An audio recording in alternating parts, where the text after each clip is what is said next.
नमो तस्स भगवतो अरहतो सम्मा सम्बुद्धस्स।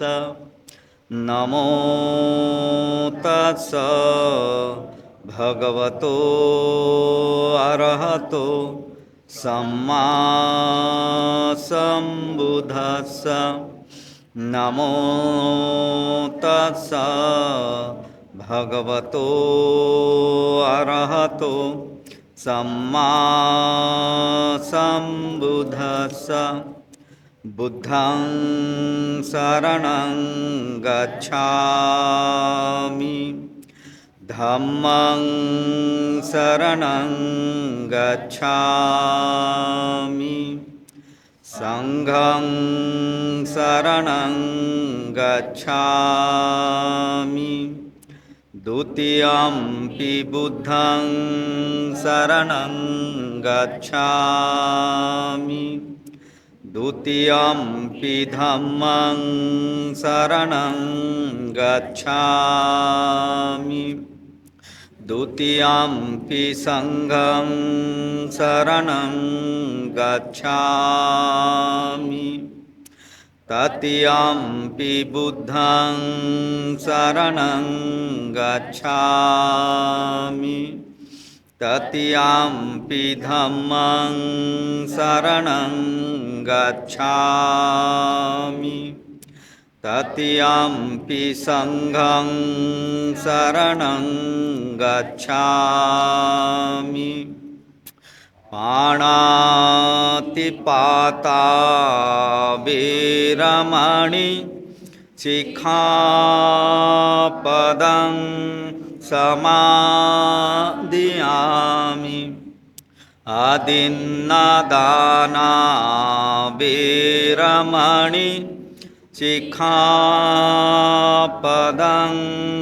समादियामि। कामेषु मिच्छाचारा वेरमणि सिक्खापदं समादियामि। मुसावादा वेरमणि सिक्खापदं समादियामि।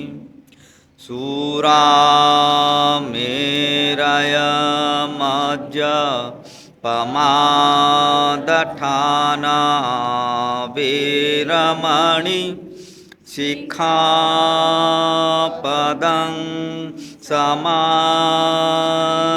समादियामि। साधु साधु साधु।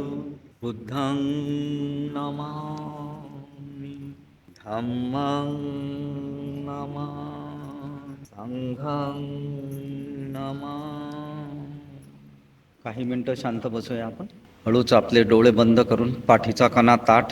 आपल्या मनातील जे काही चंचलता, ताणतणाव, विचार असतील तर ते आपण शांत करूया 2 मिनटं.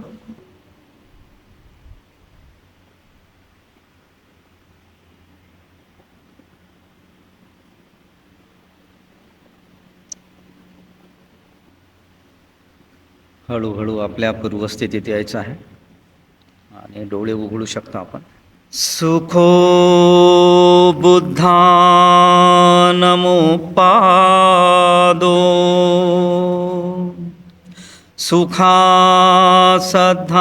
सुखासद्धम्मदेशना सुखासंघस्य सामग्री समगानं तपोसुखो.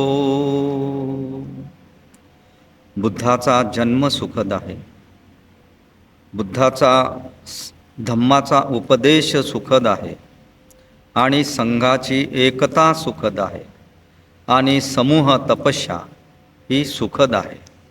सर्वांना जय भीम, नमो बुद्धाय. काल जे आपण पाहिलेलं आहे सिद्धार्थ गौतमाचा गृहत्याग आणि गृहत्याग केल्यानंतर सिद्धार्थ गौतमाचा जो सेवक होता छन्न, तो त्यांना सोडवायला आपल्या राज्याच्या सीमेपर्यंत गेला होता आणि तिथं गेल्यानंतर सिद्धार्थ गौतमानं त्याला परत जाण्यास सांगितलं. तो सुंदर संवादसुद्धा आपण काल ऐकलेला आहे. छन्नाची स्वामी भक्ती जी आहे ती किती श्रेष्ठ आहे. आणि जरी सिद्धार्थ गौतमाचा छन्न सेवक असला तरी त्यांच्यामधलं जे नातं जे आहे, त्यांच्यामधली मैत्री जी आहे ती अतिशय महान अशी मैत्री आहे. आणि त्या मैत्रीच्याच मुळे त्या राजपुत्राचे आणि सेवकाचे काय संवाद आहेत हे आपण फार सुंदररित्या इंगळे साहेबांनी काल कथन केलेले आहेत. आणि आज आपण 20व्या प्रकरणाला, बरोबर आहे ना, सुरुवात करणार आहोत की सिद्धार्थ गौतम आणि छन्न त्यांचा सेवक यांचं जे काही बोलणं झाल्यानंतर अतिशय दुःखाने, अतिशय कठोर अंतकरणाने आणि अतिशय भावनातिरेकाने होऊन छन्न कोणत्या कंडिशनमध्ये परतलेला आहे. त्याची तर इच्छा नव्हती, त्याची तर तथागतांच्या सोबत जाण्याचीच इच्छा होती सिद्धार्थ गौतमाच्या. परंतु मालकाने स्वामींनी आदेश दिल्यामुळे आणि घरच्यांची समजूत घालण्यासाठी त्याची जबाबदारी त्याच्याकडे दिल्यामुळे छन्नाला आपला कंठक घोडा घेऊन त्याला परतावं लागलेलं आहे. त्याचा घरी परत येण्याचा प्रवास सुरू झालेला आहे. आपल्याला माहीत आहे की सिद्धार्थाचा जो गृहत्याग आहे तो किती कष्टमय, दुःखमय अवस्थेमध्ये झालेला आहे. आणि त्याला एकच गोष्ट कारणीभूत आहे, तो म्हणजे शाक्य संघाचा जो सेनापती आहे तो सेनापती. कारण सेनापतीनं ती गोष्ट फार उचलून धरली होती. त्याला तेच वाटलं होतं योग्य की आपण युद्धच केलं पाहिजे कोलियांच्या सोबत. परंतु सिद्धार्थानं त्याच्यावर उपाय सांगून सुद्धा फार सुंदर उपाय सिद्धार्थ गौतमांनी सांगितले होते की बाबा कोलियांचे 2 लोक, शाक्यांचे 2 लोक आणि 4 लोक मिळून 5वा माणूस ते निवडतील आणि जे काही भांडणं वादविवाद असतील शाक्य आणि कोलियांमध्ये त्या नदीच्या, रोहिणी नदीच्या पाण्यावरून, तर ते मिटवतील. परंतु त्याचा कोणत्याही प्रकारचा गंभीरतेने विचार त्या ठिकाणी केला गेला नाही. आणि म्हणून हा दुःखद प्रसंग राजा शुद्धोधनाच्या कुटुंबावर आणि सिद्धार्थावर पडलेला आहे. याच्यामधून आपण एक शिकू शकतो की कुठलीही गोष्ट करण्यापूर्वी, नाही का, कुठलीही गोष्ट करण्यापूर्वी आपण विचारपूर्वक निर्णय घेतला पाहिजे. आणि विचारपूर्वक आणि शांततेनं, संयमानं जर आपण निर्णय घेतला तर तो चांगला ठरू शकतो. परंतु इथे सिद्धार्थ गौतमाच्या विचाराला किंमतच दिल्या गेली नाही आणि ही घटना घडलेली आहे. आणि अशा प्रकारे जो संघाशी करार केलेला आहे त्यानुसार त्यांनी ती शिक्षा पत्करलेली आहे. शिक्षेला ताबडतोब सुरुवात केलेली आहे आणि छन्न सिद्धार्थाला सोडून परत निघालेला आहे. आपला मालक अशा रीतीने अरण्यात गेला, यामुळे दुःखी कष्टी झालेला छन्न मार्गात आपल्या दुःखाचा भार कमी करण्याचा प्रयत्न करीत होता. निघाला दुःखद अंतकरणानं छन्न आणि तो सेवक, आणि मार्गामध्ये आपलं दुःख कसं कमी करावं तो दुःख कमी करण्याचा प्रयत्न करत होता. आणि परतीचा प्रवास त्याचा सुरू झाला होता. त्याचे अंतकरण इतके जड झाले होते की ज्या रस्त्याने कंठकासह तो एका रात्रीतच कूच करीत असे त्याच रस्त्याने आपला स्वामी आपल्याबरोबर नाही याचा विचार करीत प्रवास संपविण्यात त्याला 8 दिवस लागले. म्हणजे एकूण प्रवास हा 9 दिवसांचा, की जो रस्ता एका रात्रीत मार्गक्रमण केला जातो, एका रात्रीत पार केला जातो, तोच रस्ता संपवण्यासाठी या सेवकाला, छन्नाला आणि कंठकाला 8 दिवस लागलेले आहेत. आणि पहिला दिवस येण्याचा सिद्धार्थाच्या सोबत. तर याच्यावरून आपण अंदाज काढू शकतो की एक रात्रभर पायी प्रवास करणं म्हणजे किती अंतर असेल ते, नाही का. आणि आपला स्वामी आपल्याबरोबर नाही याचाच विचार करत करत, दुःख करत, रडत तो कंठक आणि सेवक यांना कपिलवस्तूला पोहोचण्याला 8 दिवस लागले. की जिथं एकच रात्र लागते प्रवास करण्याला, तोच प्रवास करण्यासाठी त्यांना 8 दिवस लागलेले आहेत. कंठक नावाचा हा घोडा जरी मोठ्या शूरांच्या आवेशाने कूच करीत होता, कूच करणे म्हणजे मार्गक्रमण करणे, पुढे पुढे जात होता, शूराच्या आवेगानं जात होता, तरी तो अगदी गलित गात्र आणि निस्तेज झाला होता. तो अतिशय थकलेला वाटत होता आणि निस्तेज पण झाला होता. त्याचंही कारण सिद्धार्थ गौतमाचा हा गृहत्याग त्याचा परिणाम त्याच्यावर सुद्धा झालेला होता. त्या घोड्यावर प्राणी आहे तो एक, परंतु मैत्रीची एक अशी गोष्ट असते या जगामध्ये की ही मैत्री प्रत्येक सजीवापर्यंत पोचलेली असते. त्याला मैत्रीचं सुवर्ण जाळं असं म्हटलं जाते.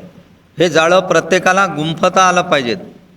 जेवढे सजीव आहेत तेवढ्या सजीवापर्यंत मैत्री पोहोचवता आली पाहिजे. सिद्धार्थानं ती मैत्री पोहोचवली, म्हणूनच त्या कंटक घोड्याला सुद्धा दुःख झालेलं होतं. जरी तो घोडा अलंकार आणि भूषणांनी सजविलेला होता, त्याच्या गळ्यात अलंकार होते, सजवलेलं होतं त्या घोड्याला, तरी बरोबर आपला धनी नाही म्हणून अगदी स्वरूपहीन दिसत होता. जसं काही ते अलंकार आणि ते सजवलेलं त्याचं काहीच त्याला वाटत नव्हतं.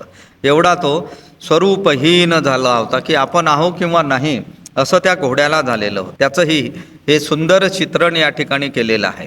आणि ज्या दिशेला त्याचा मालक गेला होता म्हणजे सिद्धार्थ गौतम, त्या दिशेकडे तो वळून वळून एकसारखा मान वर खाली करून केविलवाण्या सुरात खिंखाळत होता. पुढे जात होता आणि परत मागे पाहत होता.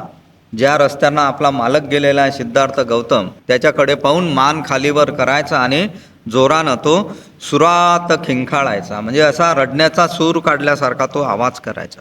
तो जरी अतिशय भुकेलेला होता, त्याला पण खूप भूक लागली होती त्या घोड्याला, तो जरी अतिशय भुकेलेला होता तरी पूर्वीप्रमाणे मार्गात गवत किंवा पाणी यांची त्याने अपेक्षा केली नाही. परत जाताना जसा तो येताना रस्त्यानं गवत आणि चारा याचं सेवन करत होता, पाणी पित होता, परंतु तो पूर्वीप्रमाणे वापस जाताना मात्र त्यानं गवतही खाल्लं नाही आणि पाणीसुद्धा पिला नाही. याची त्याने अपेक्षा केली नाही किंवा त्यांना तोंडही त्या कंटक घोड्यानं लावला नाही. गवतही नाही खाल्लं आणि पाणीसुद्धा नाही. आणि असं करत करत 8 दिवसाचा प्रवास करून हळूहळू ते शेवटी कपिलवस्तूला येऊन कपिलवस्तूच्या नगराच्या जवळ येऊन ते पोहोचले. कपिलवस्तू नगरी तर गौतमाच्या जाण्याने अगदी उजाड दिसत होती. आणि जेव्हा कंटकानं आणि त्या छन्नानं कपिलवस्तू नगरी पाहिली तेव्हा गौतमाच्या जाण्यानं ती अतिशय अशी उजाड दिसत होती, भकास दिसत होती, नाही का, निस्तेज दिसत होती. ते दोघे कपिलवस्तूला शरीराने पोहोचले, मनाने नाही. ते दोघेही कपिलवस्तूला शरीरानं पोहोचले, परंतु मन त्यांचं सिद्धार्थ गौतमामध्येच होतं. पूर्ण लक्ष त्यांचं, पूर्ण मन सिद्धार्थ गौतमामध्ये होतं. फक्त ते शरीरानं कपिलवस्तूला पोचले होते. जरी कपिलवस्तू नगरी अधूनमधून कमळांच्या ताटव्यांनी भरलेल्या जलाशयामुळे व फुलांनी बहरलेल्या वृक्षांमुळे उल्लसित व शोभायमान दिसणारी होती, तरी आज तिच्या नागरिकांचा आनंद पार मावळलेला होता. एरवी कपिलवस्तू नगरी जी आहे ती अधूनमधून कमळाच्या ताटवांनी भरलेली, जलाशय कपिलवस्तू नगरीच्या आजूबाजूला जे जलाशय होते, पाण्याचे साठे होते, लहान लहान तलाव होते, त्याच्यात कमळाचे फुलं उगवल्यामुळे ती कपिलवस्तू नगरी फार सुंदर दिसत होती आणि फुलांनी बहरलेली होती. पूर्ण आजूबाजूचा उद्यानाचा परिसर हा वृक्षांमुळे उल्लसित, फुलांनी शोभायमान असा दिसणारी ही कपिलवस्तू नगरी ती आज मात्र छन्नाला आणि कंठकाला कशी त्या नागरिकांचा आनंद पार मावळलेला होता. तिथल्या नागरिकांचा नाराज होते सगळे लोक त्या कपिलवस्तू नगरामुळे, आहे का नाही.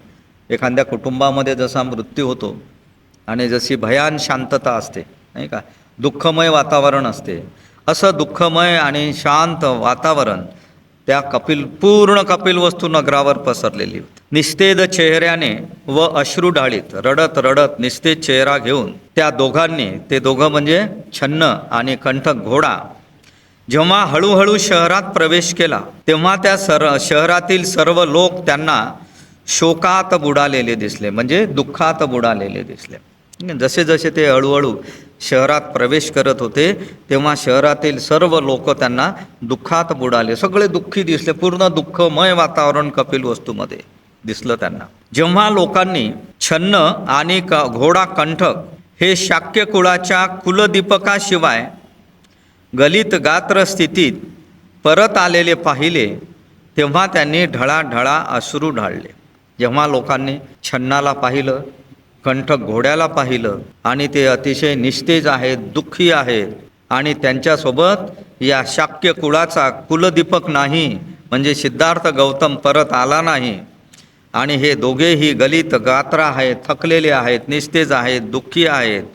ते परत आलेले जेव्हा त्यांनी पाहिले, त्यांच्यासोबत सिद्धार्थ गौतम त्यांना दिसला नाही, या शाक्य कुळाचा कुलदीपक दिसला नाही, तेव्हा लोकांनी अश्रू ढाळायला, रडायला सुरुवात केली. कारण त्यांना एक आशा होती की हा छन्न सिद्धार्थ गौतमाला कशी तरी समजूत घालील आणि त्याला परत आणेल. सगळ्या कपिलवस्तूला वाटत होतं.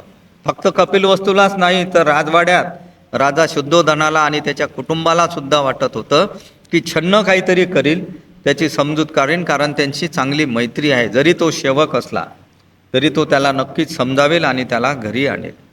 परंतु लोकांनी जेव्हा त्या घोड्याला आणि छन्नाला पाहिलं तेव्हा ते रडायला लागले, कारण सिद्धार्थ गौतम परत आले नव्हते.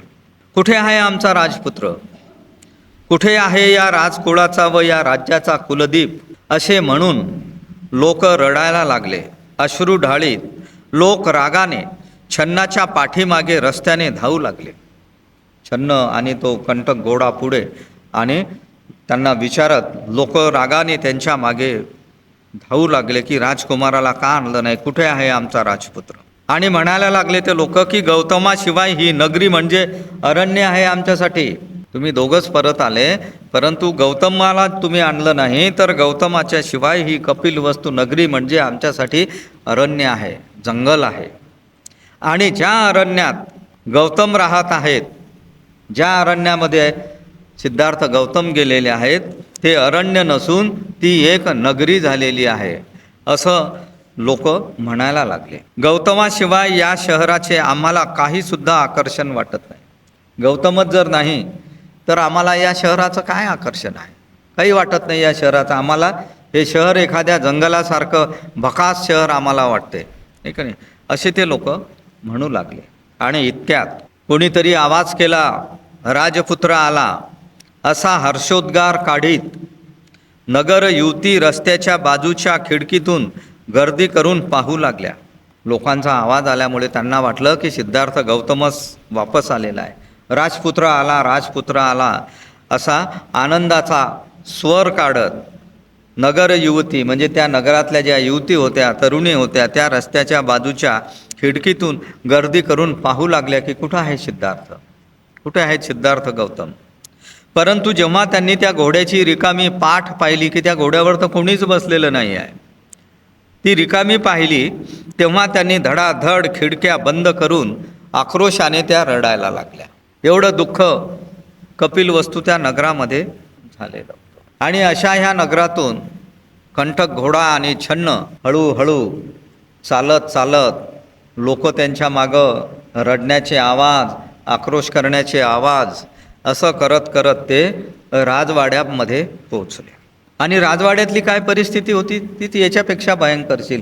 कपिलवस्तूच्या नगरामधलीच जर ही परिस्थिती आहे, तर राजवाड्यातली परिस्थिती याच्याही पेक्षा दुःखमय अशी परिस्थिती असेल हे सांगण्याची गरज नाही. शोकाकुल कुटुंब. प्रकरण 21. शुद्धोधनाची कुटुंबीय मंडळी छन्न परत येण्याची आतुरतेने वाट पाहत होते. शुद्धोधनाची जे कुटुंबातले लोक होते ते छन्न परत येण्याची ते आतुरतेने वाट पाहत होते. त्यांना आशा होती की छन्न सिद्धार्थ गौतमाला घरी परत येण्यास भाग पाडेल. त्यांना वाटत होतं की आशा होती त्यांना की छन्न हा सिद्धार्थ गौतमाला घरी परत येण्यास भाग पाडेल. राजाच्या अश्वशाळेत शिरताच कंठक घोडा आपले दुःख राजमहालातील लोकांना कळण्यासाठी मोठ्याने खिंखाळला. त्यांना आवाज केला की बा मी पोहोचलो. कुठं? राजाच्या अश्वशाळेत. अश्व म्हणजे घोडा, घोड्यांची शाळा, जिथं घोडे बांधल्या जातात, आहे का नाही, घोड्यांचं राहण्याचं ठिकाण, ती म्हणजे अश्वशाळा. त्या अश्वशाळेत तो कंठक घोडा गेल्याबरोबर आपण परत आलेलो आहो, दुःख घेऊन परत आलेलो आहो, तर हे दुःख राजवाड्यातील लोकांना कळण्यासाठी तो मोठ्याने खिंखाळला आणि त्याचा आवाज सगळ्या राजवाड्यात पसरला, आहे का नाही. आणि जसा त्या कंटक घोड्याचा आवाज त्यांना ऐकू आला, राजवाड्यातील लोकांना वाटलं की चला सिद्धार्थ गौतम आले वाटतं, आहे का नाही. कंटक घोड्याचा आवाज आला. आणि फक्त राजवाड्यातीलच नाही तर राजाच्या अंतपुराच्या जवळपास असणारे जे लोक आहेत ते आपल्या मनाशीच म्हणायला लागले त्या घोड्याचा आवाज ऐकून की ज्या अर्थी घोडा कंटक खिंखाळत आहे त्या अर्थी राजपुत्र गौतम परत आला असावा, असं लोकांना वाटायला लागलं. आणि दुःखाने मूर्छित झालेल्या स्त्रिया हर्षाने बेहोश होऊन डोळे विस्पारून राजपुत्राला पाहण्याच्या आशेने राजमंदिराच्या बाहेर आल्या. आणि दुःखाने मूर्छित पडलेल्या ज्या स्त्रिया होत्या की ते दुःख करून करून बेहोश पडलेल्या होत्या, ऐका नाही, त्यांना एकदम आनंद झाला घोड्याचा आवाज ऐकून, आणि त्या हर्षाने बेहोश होऊन डोळे उघडून त्या राजपुत्राला पाहण्याच्या आशेनं त्या राजमंदिराच्या बाहेर आल्या. परंतु त्यांची मोठी निराशा झाली. राजपुत्राशिवाय केवळ कंठक घोडाच त्यांना दिसला, राजपुत्र काही दिसला नाही, फक्त घोडाच त्यांना दिसला. गौतमीचा तर मनावरचा ताबा सुटून ती मोठमोठ्याने रडू लागली. गौतमी म्हणजे प्रजापती गौतमी. तिच्या मनावरचा, त्याची मावशी सिद्धार्थाची, तिचं पालनपोषण करणारी त्याची आई, तिच्या मनावरचा तर ताबा सुटून ती एकदम मोठ्या मोठ्याने रडू लागली व मूर्छित झाली. आणि रडत असतानाच ती ओरडायला लागली. काय म्हणायला लागली त्याची आई गौतमी, की जो अजानुबाहू आहे, वर्णन केलेलं आहे आपल्या पुत्राचं, सिद्धार्थ गौतमाचं फार सुंदर वर्णन केलं तिनं. ती रडत असताना दुःखामध्ये काय, की जो अजानुबाहू आहेत, म्हणजे ज्याचे बाहू, ज्याचे दंड बलवान आहेत, शक्तिशाली आहेत, ज्याची कंबर सिंहाच्या कंबरेसारखी बारीक आहे. आपण सिंहाचं चित्र पहा, त्याच्यात सिंहाचा समोरचा भाग हा रुंद असतो, त्याची सिंहाची छाती, आणि कंबरेकडचा भाग त्याचा बारीक असतो. अशी सिद्धार्थाची शरीर रचना होती, ज्याची कंबर सिंहाच्या कंबरेसारखी बारीक आहे. बैलाच्या डोळ्यांसारखे ज्याचे डोळे आहेत, मोठे मोठे डोळे बैलांच्या डोळ्यासारखे सिद्धार्थाचे, आणि ज्याची अंगकांती सोन्यासारखी पिवळी धमक आहे, आणि ज्याचा रंग, त्याची अंगकांती सोन्याच्या सारखी पिवळी धमक आहे. ज्याची छाती रुंद आहे व आवाज दुधुंबी आणि मेघगर्जनेसारखा, पहाडीसारखा असा आवाज आहे, मोठा मेघगर्जनेसारखा आवाज आहे. अशा वीर पुरुषाने वनातील आश्रमात राहावे काय? असा हा वीर पुरुष, की जो अजानबाहू आहे, सिंहासारखी कंबर आहे, बैलासारखे डोळे आहेत, सोन्यासारखं त्याचं अंग आहे, आणि छाती रुंद असून मेघगर्जनेसारखा त्याचा आवाज आहे. अशा वीर पुरुषाने वनातील आश्रमात राहावे काय, असं म्हणत ती गौतमी रडायला लागली.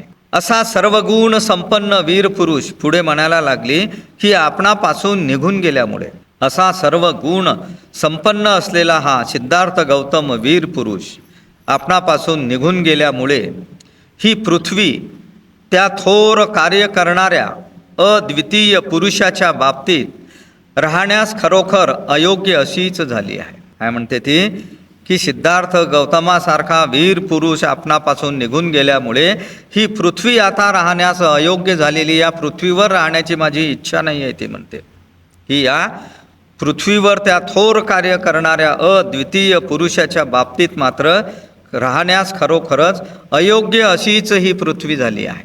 पुढे ती म्हणते रडत रडत, ज्यांची बोटे सुंदर स्नायूंनी जोडलेली आहेत, सिद्धार्थांच्या बोटांचं वर्णन केलं, की ज्यांची बोटे सुंदर स्नायूंनी जोडलेली आहेत, ज्यांचे घोटे स्नायूखाली लपलेले आहेत, नीलकमळासारखे दिसणाऱ्या व मध्यावर चक्रचिन्ह धारण करणाऱ्या अशा त्याच्या त्या सुकोमल 2 पायांनी तो त्या खडकाळ प्रदेशात कसा बरे चालू शकेल, असं त्याची आठवण काढून ती रडत होती. आहे की नाही, की ज्याचे सुंदर बोटं स्नायूंनी जोडलेली आहेत, ज्याच्या पायाचे घोटे स्नायूंच्या खाली लपलेले आहेत, स्नायू म्हणजे आपलं मांस, आहे का नाही, त्या मांसाखाली लपलेले आहेत.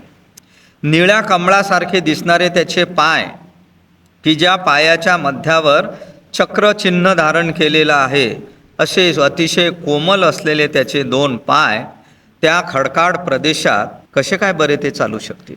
पुढे तिनं सिद्धार्थाचं आणखीन वर्णन केलं, की ज्याच्या शरीराला उंची वस्त्रे, प्रावरणे, सुगंधी अत्तरे व चंदनाने सजविलेल्या प्रासादाच्या गच्चीवर पहुडण्याची सवय, तो पौरुष संपन्न देह अरण्यात थंडी, वारा व ऊन पावसाच्या माऱ्याला नेहमी मोकळ्या असलेल्या अरण्यात तो कसा बरे राहू शकेल, की जो इथं असताना ज्याच्या शरीरावर उंची उंची वस्त्र होती, महाग महाग कपडे, राजदरबारातले दागिने होते, सुगंधित अत्तर त्याच्या अंगावर शिंपटल्या जात होती आणि चंदनाने सजवलेल्या प्रासादाच्या गच्चीवर, प्रासाद म्हणजे महाल, चंदनाने सजवलेल्या त्या महालाच्या गच्चीवर पहुडण्याची म्हणजे आराम करण्याची त्याला सवय, आणि असा तो पौरुष संपन्न त्याचा देह, त्याचं शरीर आता या अरण्यामध्ये थंडी, वारा,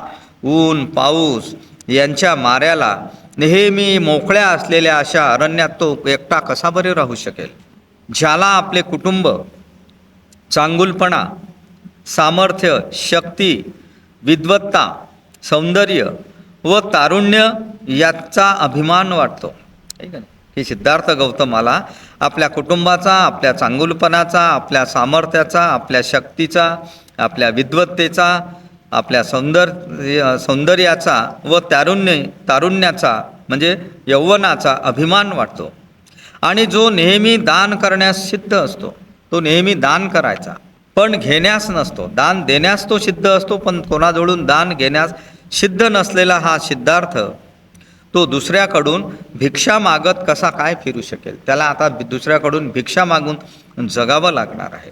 पुढे ती म्हणते की जो स्वच्छ सुवर्णशय्येवर झोपला असताना, त्याच्या झोपण्याचा जो पलंग होता तो सोन्याचा पलंग होता, आणि त्या सुवर्ण म्हणजे सोन्याच्या पलंगावर तो झोपला असताना त्याला जर जागे करायचं असेल तर वाद्यवृंदाच्या नाद माधुर्यात, मंजूळ आवाजात वाद्यवृंदाच्या रात्री ज्याला जागे केले जाते.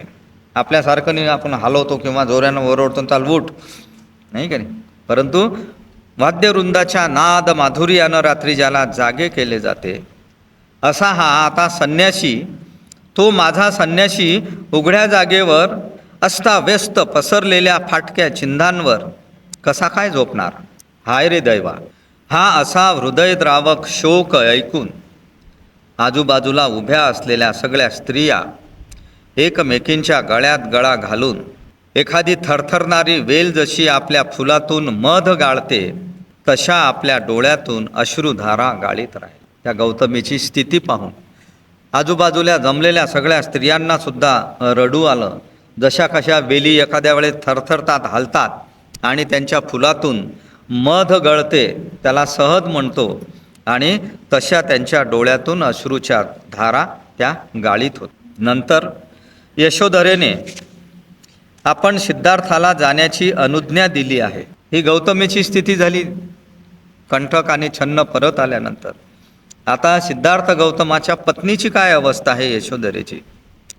नंतर यशोधरेने आपण सिद्धार्थाला जाण्याची अनुज्ञा दिली आहे हे ती विसरली, की आपणच त्यांना गृहत्याग करण्याची परवानगी दिलेली आहे, नाही का नाही?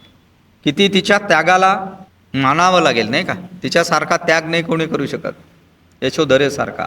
सिद्धार्थाला भीती होती सिद्धार्थ गौतमाच्या मनात की गृहत्याग करून आपण संसार सोडून जाणार आहोत तर आपली पत्नी काय म्हणेल. सिद्धार्थांना वाटत होतं की ती चक्कर येऊन खाली पडेल, परंतु तिनं तसं केलं नाही. फार धैर्यवान स्त्री आहे ती, त्यागमय मूर्ती आहे ती यशोधरा, ठीक आहे नाही?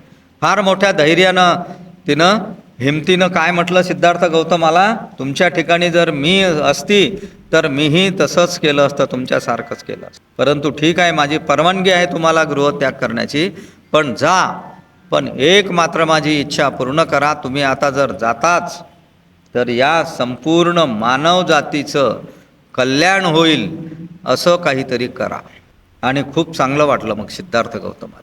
अशी ही यशोधरा ती विसरली की आपण सिद्धार्थाला गृहत्याग करण्याची परवानगी दिली हे विसरून जाऊन दीड मूढ अवस्थेत म्हणजे बेहोश अवस्थेत तिनं धरणीवर म्हणजे जमिनीवर अंग टाकून दिलं, जमिनीवर लोटांगण घेत पडली आणि म्हणाली, मी त्यांची धर्मपत्नी असताना ते मला कसे सोडून गेले, की मी त्यांची धर्मपत्नी असताना मला ते कसे काय सोडून गेले, अशी ओरडायला लागली. त्यांनी मला विधवा करून मागे ठेविले, त्यांनी मला विधवा केलं आणि मला मागे ठेवलं. त्यांनी आपल्या धर्मपत्नीला आपल्या नव्या जीवनक्रमाची सोबतीन नाही केले. त्यांनी आपल्या धर्मपत्नीला नव्या जीवनक्रमाची, नवीन जीवन शोधायला ते गेले, त्या नवीन जीवनक्रमाची सोबतीन त्यांनी मला केलं नाही, म्हणजेच मला त्यांनी सोबतही नेलं नाही. आणि ती पुढे म्हणते की मला स्वर्गप्राप्तीची अपेक्षा नाही, मला स्वर्गाची प्राप्ती झाली पाहिजे अशी नाही माझी इच्छा, अपेक्षा नाही. माझी एकच इच्छा आहे की माझ्या प्रिय पतीने मला या किंवा दुसऱ्या जगात एकटीला मागे ठेवून जाऊ नये. ही एकच इच्छा आहे म्हणते ती माझी, रडत आहे ही माझ्या प्रिय पतीनं मला या जगात किंवा दुसऱ्या जगात एकटीला मागे ठेवून जाऊ नये, मला सुद्धा त्यांनी सोबत न्यावे. सिद्धार्थ गौतमाचं यशोधरासुद्धा वर्णन करते. काय म्हणते ती? विशाल डोळे व प्रसन्न हास्य. सिद्धार्थ गौतमाचा चेहऱ्याचं विशाल डोळे आणि प्रसन्न हास्य असलेल्या माझ्या पतीच्या मुखाकडे पाहण्यास मी जरी अपात्र असले तरी या बिचारा राहुलाने आपल्या पित्याच्या मांडीवर कधीही खेळू नये काय, याचा तरी त्यांनी विचार करायला पाहिजेत होता. नाही मला तर माझ्या मुलासाठी, राहुलासाठी तो खेळत तर असता त्यांच्या मांडीवर, पण ती संधीसुद्धा राहुलाला मिळाली नाही. आपल्या पित्याच्या मांडीवर खेळण्याची संधीसुद्धा त्याला मिळालेली नाही. हाय रे देवा, त्या सुज्ञ पुरुष नायकाचे अंतकरण किती निष्ठुर आहे. सिद्धार्थ गौतमाला यशोधरा काय म्हणते? निष्ठुर आहे, की काही दया माया नाही या माणसात, की त्या सुज्ञ पुरुष नायकाचं अंतकरण म्हणजे त्याचं मन किती निष्ठुर आहे, दया माया काहीच नाही. त्याच्या सुकोमल सौंदर्याप्रमाणे ते भासत असले तरी किती निर्दय व क्रूर आहे. ते जसे दिसतात त्यांच्या कोमल अशा त्यांच्या सौंदर्याप्रमाणे जरी ते दिसत असले, पण त्यांचं मन मात्र किती निर्दयी आणि क्रूर आहे. शत्रूलाही मोहित करील म्हणजे आकर्षित करील अशा बोबड्या बोलाच्या ह्या बालकाला आपण होऊन कोण बरे सोडून जाईल. कोण असा माणूस आहे की शत्रूलाही आकर्षित करील अशा बोलणाऱ्या या राहुलाच्या बोलाला पाहून कोण बरे त्याला सोडून जाईल. परंतु सिद्धार्थ गौतम सोडून गेला आणि म्हणते ती की माझे हृदय खरोखर मोठे कठोर आहे. ते माझंच हृदय कठोर आहे, होय, अगदी दगडाचे किंवा लोखंडाचे बनलेले असावे असं ती स्वतःलाच म्हणते. कारण त्या हृदयाचा नाथ सुखोपभोगास घेण्यास समर्थ असताना, कारण तिच्या हृदयाचा जो नाथ आहे, तिचा पती जो आहे सिद्धार्थ गौतम, ह्या सुखाचा उपभोग घेण्याचा तो समर्थ असताना सुद्धा एखाद्या पोरक्यासारख्या आपले सर्व राजवैभव सोडून अरण्यात गेला असतानाही त्या हृदयाला तडा गेला नाही, काहीच वाटलं नाही त्यांना. एखाद्या पोरक्यासारख्या आपल्या सगळ्या राजवैभवाला, पत्नीला, राजवैभव, पुत्र, आई वडील सगळे सोडून तो अरण्यात गेल्या असतानाही त्याच्या हृदयाला काहीच वाटलं नाही सिद्धार्थाच्या. पण मी काय करू, आता मला हे दुःख सहनच होत नाही. तिला दुःख ते सहन होत नव्हतं. अशा तऱ्हेने दुःखाने दीडमूड होऊन, दुःखाने दीडमूड होणे म्हणजे वेडावून जाणे, बेभान होणे, यशोधरा एक सारखी आक्रंदत होती म्हणजे आक्रोश करत होती. स्वभावता मुळात ती जरी संयमशील स्त्री होती, धैर्यवान स्त्री होती, तरी तिच्या या दुःखद स्थितीने मात्र तिच्या मर्यादेचा बंधारा फुटला होता. ठीक आहे, ती संयम राखू शकली नाही, धीर गंभीर राहू शकली नाही. एवढं तिला दुःख झालं होतं, तिच्या दुःखाच्या मर्यादेचा बांध फुटला होता आणि आक्रोश करत ती रडत होती. ठीक आहे, कितीही त्यागी असली, कितीही धैर्यवान असली, शेवटी पती, आणि पती साधासुद्धा नाही, आपल्या मुलाला आपल्याला सोडून काहीतरी तिच्या हृदयाला गंभीर अशी ठेच पोचलेली आहे, जायला पाहिजेत नव्हतं असं तिला वाटत आहे. अशा प्रकारे दुःखाने दीडमूड होऊन मोठमोठ्याने आक्रंदन जमिनीवर पडलेल्या यशोधरेला पाहून सर्व स्त्रिया मोठ्याने ओरडल्या, त्यासुद्धा तिच्यासोबत रडू लागल्या. आणि मोठाल्या कमळांवर पावसाच्या सरींचा जसा मारा व्हावा तसा अश्रूंच्या नद्या त्यांच्या डोळ्यातून गालांवर वाहू लागल्या. एखादं जसं कमळाचं फूल आहे, मोठे मोठे फुलं आहेत कमळाचे, आणि जोऱ्यानं पाऊस आला, त्या पावसाच्या धारा त्या कमळाच्या पाकळ्यांवर आदळतात आणि ते कमळ अस्वस्थ होते, त्याप्रमाणे त्या सगळ्या स्त्रिया ते ओरडत होत्या आणि त्यांच्या डोळ्यातून गालांवर ते अश्रू वाहत पावसाच्या सरीसारखे. छन्न आणि कंठक परत आले हे ऐकून आणि आपल्या मुलाचा दृढ निश्चय समजताच दुःखित होऊन राजा शुद्धोधन धरणीवर पडला. शुद्धोधन राजाची सुद्धा तीच कंडिशन. रिकामा घोडा पाहिला आणि राजवाड्यातला आक्रोश पाहिला आणि शुद्धोधन राजा सुद्धा जमिनीवर पडला. दुःख विव्हळ झालेल्या शुद्धोधनाला त्यांच्या सेवकांनी सावरून धरलं, उठवलं, त्यांना बसवलं आणि तेवढ्यात त्यांनी डोळ्यात अश्रू रडणं सुरू राजा शुद्धोधनाचं आणि त्या डबडबलेल्या अश्रूंनी डबडबलेल्या डोळ्यांनी एकसारखा राजा शुद्धोधन त्या घोड्याकडे पाहत होते. रिकामा घोडा आहे, एकटाच आहे आणि जमिनीवर अंग टाकून विव्हळून तो रडू लागला. घोड्याकडे पाहत आणि रडत राजा शुद्धोधन, घोड्याकडे पाहत आणि रडत आणि सेवक त्यांना सावरत. बऱ्याच वेळ असं चालल्यानंतर शेवटी शुद्धोधन राजा उठला आणि राज दरबाराच्या मंदिरात गेला. त्याने तेथे देवाची प्रार्थना केली आणि पूजा अर्चा करून परत देवाला मागणी केली की आपला मुलगा सुरक्षित परत यावा, म्हणून देवाची आराधना त्याने केली. परत आला पाहिजे. हा पित्याचं हृदय आहे नाही का. गृहत्याग केला, तो निघूनही गेला. अजूनही राजा शुद्धोधनाला आशा आहे की माझा मुलगा परत येईल. आपले प्रयत्न सोडलेले नाहीत राजा शुद्धोधनाला.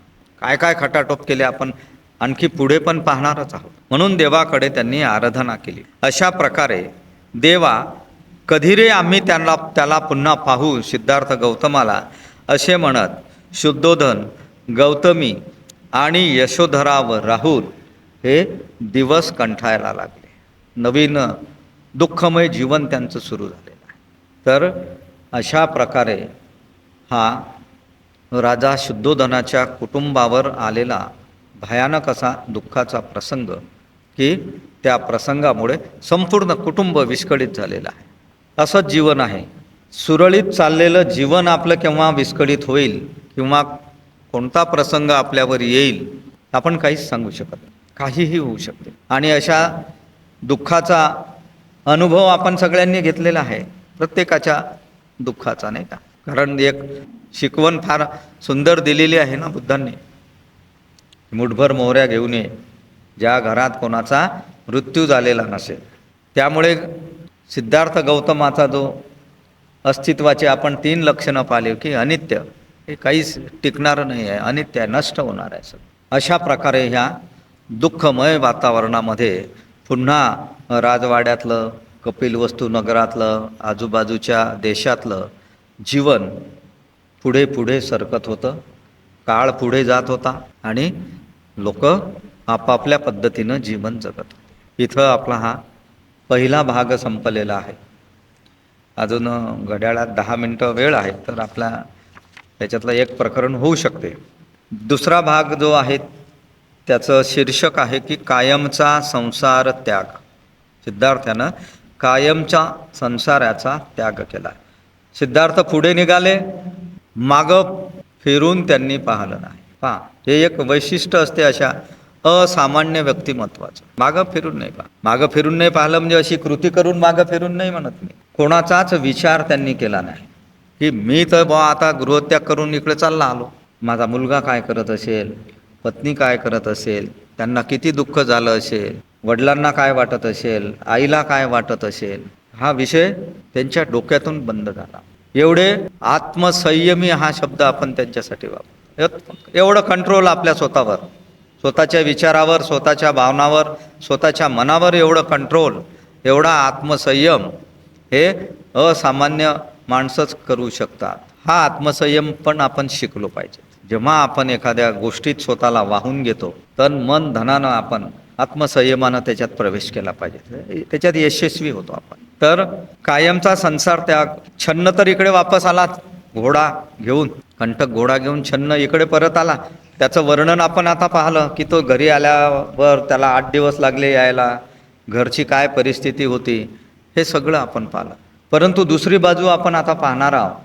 छन्न आणि कंटक इकडे परत आल्यावर पुढे सिद्धार्थ गौतमाचं काय, ठीक आहे, त्यांचा प्रवास कसा सुरू झालेला आहे. तर कपिलवस्तूच्या त्या सीमेवरून काही ठरवलं नव्हतं सिद्धार्थाने गौतमाने की आपल्याला कुठं जायचं आहे, परंतु त्यांना वाटलं की आपण राजगृहाकडे गेलो पाहिजे. राजगृह म्हणजे शेजारीच असलेल्या मगध नावाच्या देशाची राजधानी, आणि ही राजधानी पूर्ण देशामध्ये, आपण काय म्हणतो त्याला, अखंड भारताला आपण ते नाव मागे पाहिलं होतं. त्याच्यात राजगृह मगध देशाची राजधानी एक असं ठिकाण होतं की जगातील सर्व तत्वज्ञ जे लोक आहेत, मोठमोठे तत्वज्ञ, मोठमोठे विचारवंत, यांची ये जा राजगृहामध्ये चालायची. खूप विद्वान लोक तिथं यायचे. कदाचित हा विचार घेऊन सिद्धार्थ गौतमांनी ठरवलं की आपण राजगृहाला गेलो पाहिजे. म्हणून कपिलवस्तू सोडल्यावर मगध देशाची राजधानी राजगृह येथे जाण्याचा सिद्धार्थ गौतमाने विचार केला. आणि मगध देशाचा राजा बिंबिसार हा तेथे राज्य करीत होता. मोठमोठे तत्वज्ञ आणि विचारवंत यांनी राजगृह हे आपले मुख्य निवासस्थान बनवलेले होते. खूप या देशातील मोठमोठे तत्वज्ञ आणि विचारवंत हे नेहमी राजगृहात ये जा त्यांची सुरू असायची, चर्चा व्हायचा, नवीन नवीन काही त्यांच्या ज्ञानातून निघायचं. हा विचार मनात ठेवून गंगेच्या वेगवान प्रवाहाची तमा न बाळगता तो तिचे पात्र ओलांडून पलीकडे गेला. गंगा नदी खूप मोठं रुंद पात्र आहे. गंगा नदी, वाहतं पाणी, त्याची पर्वा न करता सिद्धार्थानं, तिथं काही पूल वगैरे नव्हता बांधलेला किंवा काही होड्या नव्हत्या करायला, काहीच नव्हतं, रस्ते नव्हते तेव्हा, कोणत्याच सुविधा नव्हत्या, प्रकाशाचा शोध लागला नव्हता, अंधार, आणि तशा अवस्थेत जंगल, सगळं जास्तीत जास्त जंगल. आणि असा विचार मनात ठेवून त्या गंगेच्या वेगवान प्रवाहाची तमा न बाळगता, काळजी न करता की आपण याच्यात आता वाहून जाऊ की त्या गंगा नदीतील त्या मगरी आपल्याला खाऊन टाकतील, काहीच विचार नाही केला आणि गंगा नदीत प्रवेश केला आणि तिचं पात्र ओलांडून तो पलीकडे मगध देशामध्ये त्याने प्रवेश केला आणि चालायला लागले. आणखीन सिद्धार्थ गौतम प्रवास सुरूच, पायी प्रवास. वाटेत तो प्रथम साकी नावाच्या एका ब्राह्मण योगिनीच्या आश्रमात थांबला. वाटेमध्ये जेव्हा सिद्धार्थ गौतमाला वाटलं की आपण विश्रांती केली पाहिजे, तर साकी नावाची एक ब्राह्मण योगिनी होती, ब्राह्मण साधू होती साकी नावाची, तिचा आश्रम होता त्या योगिनींचा, महिलांचा. त्या आश्रमात तो थांबला. तिथं थांबल्यानंतर आणखीन पुढचा प्रवास सिद्धार्थ गौतमानं सुरू केला आणि पुढे पद्मा नावाच्या दुसऱ्या एका ब्राह्मण योगिनीच्या आश्रमात गेला. तिथे राहिला सिद्धार्थ गौतम काही दिवस. आणि मग पुढे आणखीन प्रवास करून रैवत नावाचा ब्राह्मण ऋषी होता, त्या ऋषीच्या आश्रमात जाऊन राहिला. 3 ठिकाणी सिद्धार्थ गौतम राहिले. त्या सर्वांनी त्याचे आदरातिथ्य केले. त्यांचा काही एकमेकांशी परिचय होता का? नाही. परंतु सिद्धार्थ गौतमाचं रूपच असं होतं की त्याचं आदरातिथ्य केल्याविना कोणी राहत नसे. सिद्धार्थाला पाहूनच आपोआपच त्याचं आदरातिथ्य, माणुसकी दाखवणं, त्यांची काळजी घेणं. तिथं त्या साकी नावाच्या ब्राह्मण योगिनीने तसंच केलं, पद्मा नावाच्या ब्राह्मण योगिनीनं तसंच केलं आणि रैवत नावाच्या ब्राह्मण ऋषीनं सुद्धा त्यांचं आदरातिथ्य केलं. कारण त्याचे आकर्षक व्यक्तिमत्व, सिद्धार्थ गौतम दिसायला अतिशय आकर्षक होते. उदात्त वागणूक, गौतमाची वागणूक जी होती ती कशी होती? उदात्त होती, म्हणजे उच्च दर्जाची वागणूक होती. आणि इतर सर्व पुरुषांना मागे टाकणारे त्यांचे विलोभनीय सौंदर्य पाहिल्यावर, इतर सर्व पुरुषांना मागे टाकील असं त्यांचं विलोभनीय सौंदर्य, हे आपल्याला लोभ निर्माण होईल त्यांच्या सौंदर्याचा, असं सौंदर्य पाहिल्यावर जेव्हा जेव्हा सिद्धार्थ गौतम प्रवास करत होते तर लोकही भेटत होते. तर त्या प्रदेशातले लोक त्याने अंगावर संन्याशाचे कपडे घातलेले पाहून आश्चर्य करू लागले की एवढा सुंदर देखणा पुरुष, आकर्षक व्यक्तिमत्व, वागणूक त्याची चांगली, चालण्याची ढब त्याची चांगली, आणि सगळ्या पुरुषांना मागे टाकील असं एवढं मोठं सौंदर्य, एवढा हा पुरुष, सौंदर्यवान पुरुष, आणि या पुरुषानं संन्याशाचे कपडे अंगावर घातले. हे पाहून लोक आश्चर्य करत असे की कसं काय, काही दिव्य शक्ती, दिव्य पुरुष त्यांना वाटला त्या लोकांना. आणि त्याला पाहिल्यावर, सिद्धार्थ गौतमाला अशा अवस्थेत चालताना पाहिल्यावर दुसरीकडे जात असलेला मनुष्य जाग्यावरच उभा राही आणि तो पाहतच रे सिद्धार्थ गौतमाच्याकडे, कोण माणूस आहे ठीक आहे. आपण कसं आपल्या मोहल्ल्यामध्ये एखादा नवीन माणूस आला, कोणाची गाडी आली की आपण पाहतो कोणाच्या घरी आली गाडी किंवा कोणाच्या घरी पाहुणे आले, तर सिद्धार्थाच्या या आकर्षक व्यक्तिमत्वाला पाहून दुसरीकडे जात असलेले लोक थांबायचे आणि निश्चल उभं राहत त्यांच्याकडे पाहायचे. तर उभा असलेला मनुष्य हा सिद्धार्थांच्या मागे मागे चालायला लागत. जे उभे लोक आहेत ते त्यांच्या मागे, जे दुसरीकडे चालले ते तिथंच थांबत त्यांच्याकडे पाहत. सावकाश आणि गंभीरपणे चालत असलेला मनुष्य हा त्यांच्या मागे धावू लागे. चालणं फास्ट होतं सिद्धार्थ गौतम. आपण जसं चालतो तसं नाही का नाही. लोकांना धावावं लागे त्यांच्या मागं चालायचं असेल तर, त्यांच्या बरोबरीनं चालायचं असेल तर त्यांना धावावं लागेल. तर सावकाश आणि गंभीरपणे चालणारे जे मनुष्य आहेत ते त्यांच्या मागे धावू लागले. तर एखादा रस्त्यानं बसलेला मनुष्य आहे तो त्यांच्याकडे पाहून एकदम आपल्या जागेवरून उठून उभा राहत असे आणि त्यांच्याकडे पाहत असे. आणि काही लोक त्याला दोन्ही हातांनी वंदन करीत. सिद्धार्थ गौतमाला ते संन्यासाचे कपडे पण दोन्ही हाताने त्यांना वंदन करीत. तर काही पूज्य बुद्धीने मस्तक नमवून त्याला अभिवादन करीत. काही तर लोक एवढी श्रद्धा बाळगत त्यांच्या की हात जोडून आपलं मस्तक नमवून त्यांना अभिवादन करीत. काही जण प्रेमळ शब्दांनी त्याला संबोधित.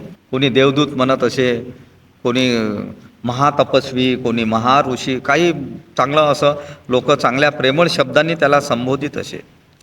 कोणीही मनुष्य त्याला अभिवादन केल्याखेरीज जात नाही. सगळे अपरिचित. प्रवास सुरू, गावं लागत असतील, नगरं लागत असतील, तिथून ते पुढे पुढे जात असतील. जे जे लोक, ज्या ज्या लोकांनी सिद्धार्थ गौतमाला पाहिलं त्यांनी त्यांना अभिवादन वंदन केल्याशिवाय ते राहिलेले नाही. ज्या लोकांनी रंगीबेरंगी कपडे घातलेले आहेत, राजदरबारातील कपडे घातलेले आहेत, अशा लोकांना आपल्या स्वतःच्याच कपड्याची लाज वाटत असे. सिद्धार्थ गौतमाच्या संन्यासाच्या कपड्याकडे पाहून त्यांना आपल्या कपड्यांची लाज वाटेल त्या विषयावर गप्पा मारणारे जर लोक असतील तर सिद्धार्थाला पाहून ते लोक चुपचाप होत आपोआपच. गप्पा थांबून जात त्यांच्या. त्याला पाहिल्यावर कुणाच्याही मनात वाईट विचार येत नसत. ज्या लोकांच्या मनात वाईट विचार सुरू आहेत आणि सिद्धार्थला पाहिलं त्यांनी तर वाईट विचार त्यांच्या मनात येत नाही. एवढा सिद्धार्थ गौतमाच्या व्यक्तिमत्वाचा प्रभाव त्या काळात ते बुद्ध नसताना लोकांवर पडत असे.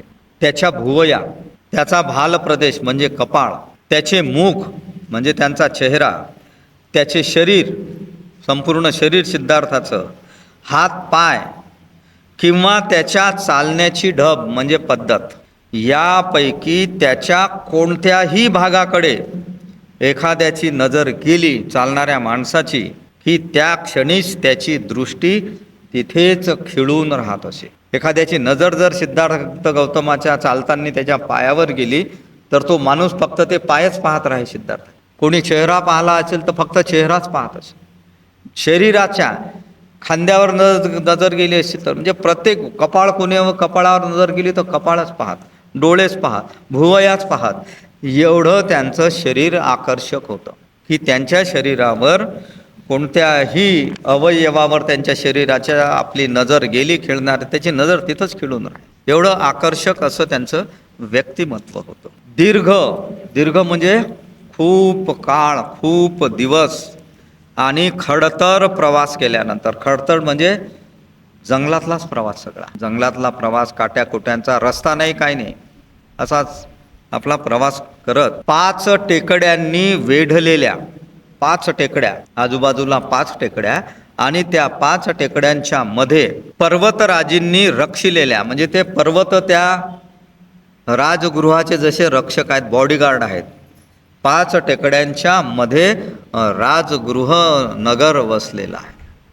जसे काही ते पहाड आहेत, 5 पर्वत आहेत, ते त्या राजगृहाचं रक्षण करण्यासाठी आहेत. एवढे ते सुशोभित केलेल्या आणि मंगल व पवित्र अशा स्थळांनी पुनीत म्हणजे पवित्र झालेल्या राजगृह नगरीत गौतम येऊन पोहोचला. दीर्घ खूप दिवसाचा प्रवास करून, खडतर प्रवास करून 5 टेकड्यांनी वेढलेल्या त्या पर्वतांच्या रांगेमध्ये सुरक्षित असलेल्या आणि सुशोभित केलेल्या मंगल व पवित्र अशा स्थळांनी पुनीत झालेलं राजगृहाची महती या ठिकाणी सांगितलेली आहे की ते मंगल आणि पवित्र स्थळ होतं. त्या राजगृह नगरीत गौतम येऊन पोहोचला, जो त्यानं विचार केला होता की आपण तिथं गेलं पाहिजे राजगृहाला. राजगृहास आल्यावर काही डायरेक्ट पद्धत नव्हती सिद्धार्थ गौतमाची, अगोदरही आणि बुद्धत्व प्राप्त झाल्यानंतर डायरेक्ट त्यांचा कधीच प्रवेश नसे कोणत्या नगरामध्ये कोणत्या गावामध्ये. गावाच्या बाहेरच ते कुठंतरी झाडाखाली थांबायचे. इथेही त्यांनी तेच केलं की राजगृहास आल्यावर पांडव टेकडीच्या पायथ्याशी म्हणजे खाली एक जागा त्याने निवडली व तेथे तात्पुरती वस्ती करण्यासाठी काही दिवस तिथंच थांबायचं आपण. एक लहानशी पर्णकुटी स्वतःच्या हातानं तयार केली सिद्धार्थ. का आता इथं आपल्याला बरेच दिवस राहायचं, इथं जे काही विचारवंत असतील ज्ञानी लोक असतील त्यांचं आपण काहीतरी ज्ञान प्राप्त करायचं नाही का.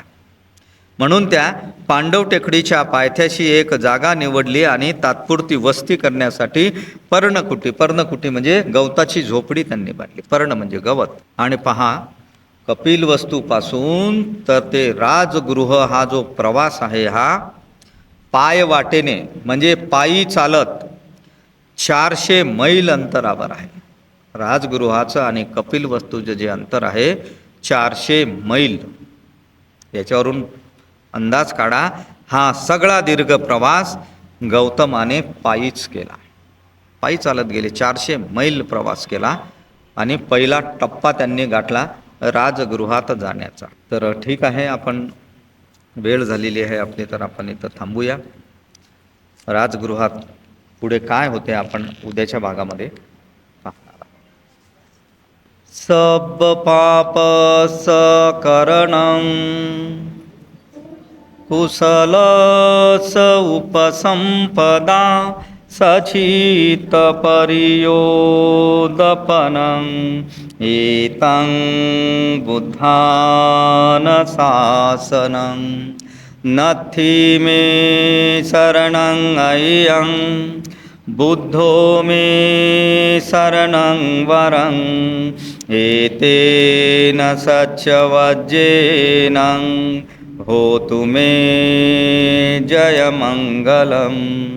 नत्थि मे शरणं अय्यं धम्मो मे शरणं वरं एतेन सच्चवज्जेन होतु मे जयमङ्गलं.